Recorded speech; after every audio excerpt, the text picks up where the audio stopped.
கண்களை நீ மூடிக்கொண்டாய், நான் குலுங்கி குலுங்கி அழுதேன். இது மாற்றமா தடுமாற்றமா? என் நெஞ்சிலே பனிமூட்டமா? நீ தோழியா இல்லை எதிரியா என்று தினமும் போராட்டமா?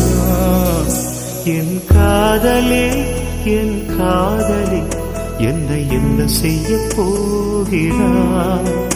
நான் ஓவியன் என்று தெரிந்தும் நீ ஏன் கண்ணிரண்டை கேட்கிறாய்? சிலுவைகள் சிறகுகள் ரெண்டில் என்ன தரப்போகிறாய்? கிழுவதை கிழிவிட்டு